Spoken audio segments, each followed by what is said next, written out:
Time to look into the future a little bit. Kathleen Meadows is here. She's a true tarot reader, also a teacher, and she's going to be conducting a free lecture on feminist spirituality coming up at the Kitchener Public Library next week. Kathleen joins us in studio today. Welcome to Daytime. Hi, thank you. You look like you've read the Journey to Joy book. You had the biggest smile on your face when I came in the door today. Well, I spent some time for Celia before we came on the show, so I'm sure she rubbed off on me. I want to find out about tarot. It's something I don't know very much about, so maybe you could start there and explain a little bit about what the tarot cards are and how they're used.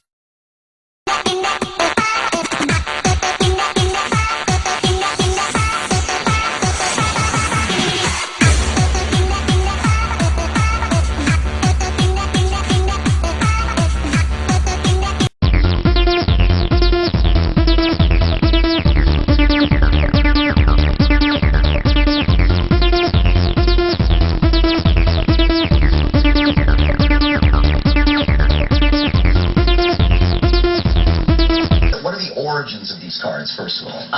The first cards came out of medieval Italy around the 1400s, but the symbolism goes back to ancient Egypt and the Kabbalah, which is ancient Jewish mysticism. All right. So when you were...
Well, you know, the first tarot decks actually came out in 16th, 17th century Italy and France, and they were used as divination games, a way of looking into the future and predicting the future, fortune telling. In today's world, forget it. I call it prediction.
Some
people use tarot readings to deal with questions about life, and right now, Whoopi's finding out what's in the cards from psychic tarot card reader Sandy Anastasi. Welcome, Sandy.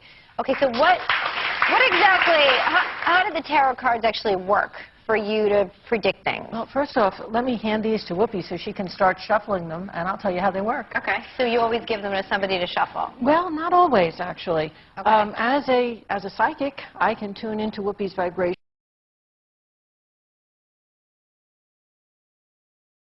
I can shuffle the cards while I think of her, and then do the layout myself, and it'll still come up more accurately. But frankly, everybody's going to be more impressed if she shuffles them.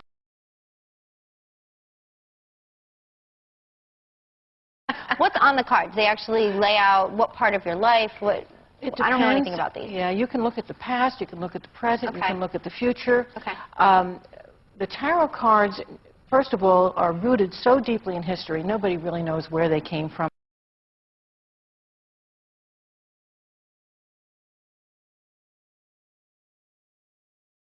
Our earliest history is the gypsies carrying them around Europe, and we know them as a divination tool, a fortune-telling tool.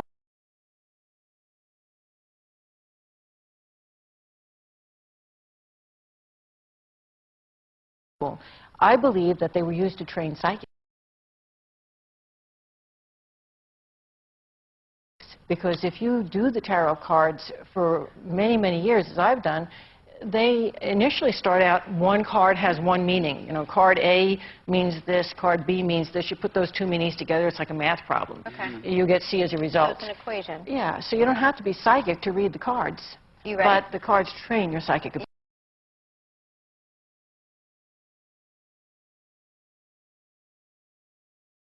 You're ready. Would you cut them into 4 piles for me? Okay.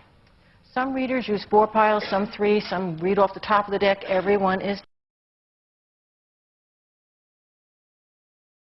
different. Okay, so let's do it. And you know, Whoopi, if you put your hand over the top of the cards, you're going to feel this weird vibration.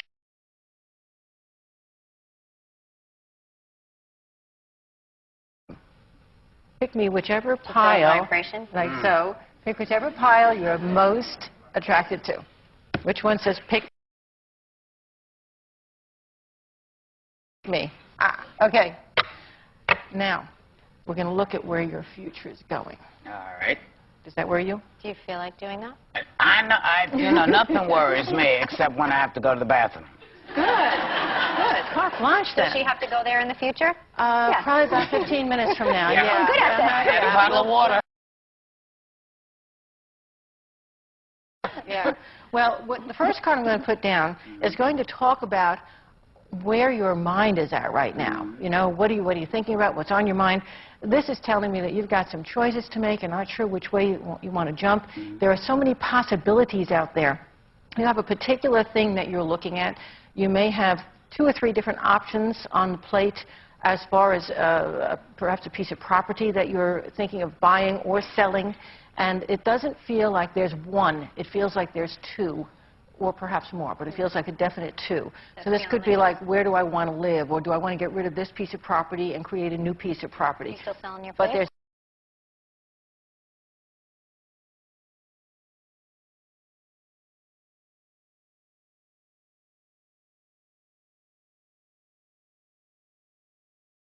There's a shift, okay? Now, the next card I'm going to be putting down talks about the current situation. That's what's on her mind now. That's what she's thinking about. The next card is her current Can I touch the situation. card? Can Sure. you lay it down the other way so that everyone at home can see too in the camera? There we go. Does that affect anything? Yeah, it does. It does? Because it means something different now. There She's goes, turned them upside there down on goes me. your future.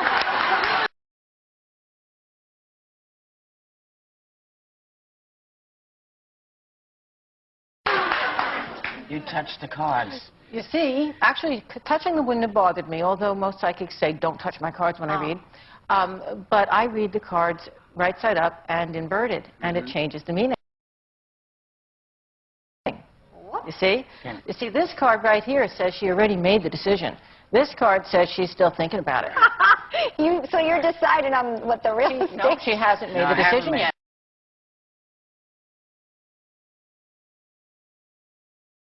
Okay. And this card here says she's moving like tomorrow now, but this card right here says it's going to be maybe a month from now, but there's also a possibility, depending on what she chooses here, that it might not be until the 1st of the year. Okay, so we'll go with how you first put them down.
To get us in the mood with a bit of Chuck Berry, isn't it, Phyllis? How are She's you? doing well. I'm well, thank you, yes. You had a lovely weekend. I did. I have friends over in Cockatay, which is outside Hokitika, or Hokitika. I never pronounce it right. Hokitika. And they have a lovely spa, daytime spa and villa, and just really was pampered. Just beautiful. Just beautiful. Well, it's so nice that you got to be pampered for once, because I know you give so much time and love and energy to other people. So that must have been just delightful for you. It was. First weekend off I've had since the earthquake, actually. So it was really, really nice. And what was the weather like over on the coast? Bright sunshine, Friday and Saturday, beautiful. Obviously raining on the Sunday, but we were coming home, so it really didn't matter. fine. We came home to the hot weather. Didn't you time it well? Oh, we did. Good on you. Now, today we're going to be talking about tarot cards again, and giving them a bit more time in this segment too, which is great because they're a really integral part of what you do, aren't they? They are. Again, it's such an ancient art, Megan, that you know, people don't realise that tarot, they've been around since the 14th century. Goodness. Originating in Italy, you know, that whole gypsy culture that the Italians have. And people would go, it was quite a natural thing for people to go and have their tarot cards read. It wasn't until sort of religion and politics came in, you know, and it was about power, and people had to, you know, go to the court for advice, not to a tarot reader or an oracle. Right. That tarot sort of was banned almost. It was sort of went underground. It was put underground, and the tarot part.